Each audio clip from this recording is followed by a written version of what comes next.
It is March 16th, 2025, which means it has now been 11 years since the people of Crimea voted in a referendum to return to Russia. That vote came just 3 weeks after the Western-backed coup in Kiev.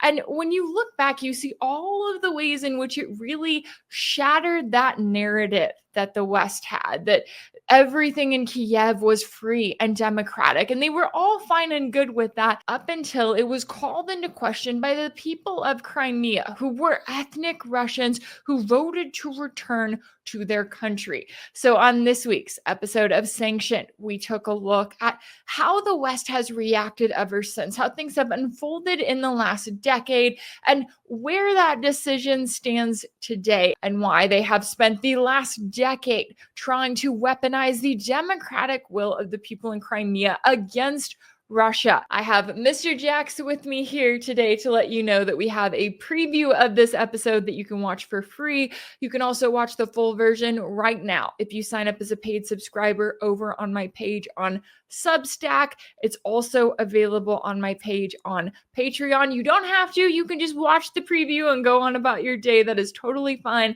But if you do want to watch the full episode and if you want to support my work, it's available now. All right, let's take a look at this week's preview. Let's time travel back to where we were at this point in 2014. It had been just over 3 weeks since the democratically elected president of Ukraine, Viktor Yanukovych, had been overthrown in a coup on February 22nd. That coup, of course, was made possible by weeks of violent protest and riots that were brought to you by Victoria Nuland and company. And it's always so interesting to me to go back and to watch the testimony that we heard from State Department officials, including Victoria Nuland herself at the time in January 2014, right? They were talking about exactly what they were doing. They were laying out the fact that they were fueling these protests, right? That they were using USAID and the National Endowment for Democracy and various NGOs to fuel these protests. They were not keeping it a secret. In addition to election-related programming, the State Department and USAID are reviewing how best to support Ukrainian civil society and the media and to further strengthen rule of law. Given the threats currently facing many non-governmental organizations who participated in the Euromaidan, we're looking at ways we can support those who feel that they may be in personal danger as well. And we will work with the EU to support their efforts to disseminate reliable information on what European integration really means to the Ukrainian public, especially in the East. Especially in the East. See, what Victoria Nuland is talking about there is really the fundamental problem of being able to pull off a government coup in a country like Ukraine. Because it's not like it's just some standalone country that just happens to have Russia as its next door neighbor. No, we're talking about Ukraine, right? This was formerly part of the Soviet Union. The eastern half of Ukraine is filled with ethnic Russians primarily. And so if you're going to go into Kiev, which is of course in the western half, and you're going to pull off some sort of pro-EU, pro-West coup, well, that may be all fine and good for the people in Western Ukraine, but the people in the eastern half are not going to accept it. And it's still kind of fascinating to look back and to think, okay, what was going through the minds of people like Victoria Nuland and John McCain and Barack Obama and all of these individuals that took part in this?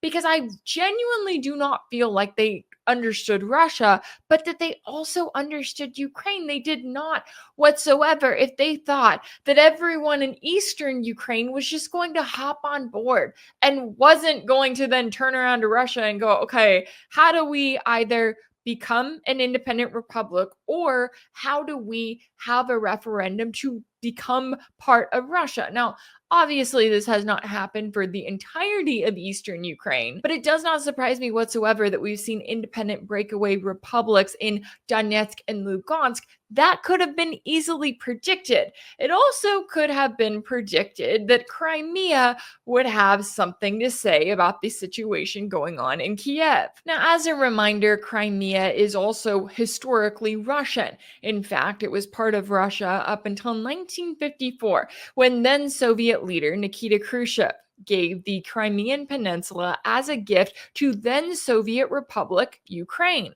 It wasn't really a big deal at the time, but if you think about it, the people of Crimea weren't getting a chance to decide their fate in 1954. However, they did get a chance to decide their fate in 2014 when they decided and voted in a referendum to join Russia. And the interesting thing about this here is if you were only going off of what the US government and the mainstream media here in this country tell you, then you would think that this was a referendum that was held at gunpoint, right? You were told that Russian troops were on the ground in Crimea. You would think that they were going house to house and that they were forcing the residents there to vote to join Russia or else. But that's not remotely what happened. It was very peaceful. The people there, many of the people there already considered themselves to be part of Russia. This was just a way of making it official. And it was also a way of saving them from the wrath of the brand new regime that was being installed over in Kiev. And that not only was it backed by the West, but we also have to remember that this regime was anti-Russian, right? They came in, they banned the Russian language. They wanted all of these ethnic Russians to not only forget their language, but to forget their history and their culture. So I do not blame the people of Crimea whatsoever for saying, hey, I'm going to vote in a referendum to return to the country that I identify with, that I am part of. And that's not just me saying that. That's not just the Russian media saying that. That's also notably the BBC that was reporting this in this report that aired in March 2014. Welcome to Russia. Even before the result, people are celebrating because they know exactly what it'll be. A genuine, overwhelming yes to joining the Russian Federation. During the day, the few Russian troops in the streets weren't coercing the locals. They were besieging the remaining Ukrainian soldiers inside their barracks. Many local people regard them as friends.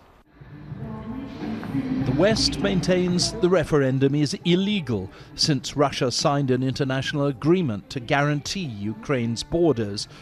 But a great many Russian-speaking people here believe they're being liberated from a country they never wanted to belong to. And if you want to check out that full episode of Sanctioned, it is available now along with 26 other episodes. This is episode number 27. You can watch all of them right now if you sign up as a paid subscriber over on my page on Substack. That's rachelblevins.substack.com. Also on my page on Patreon.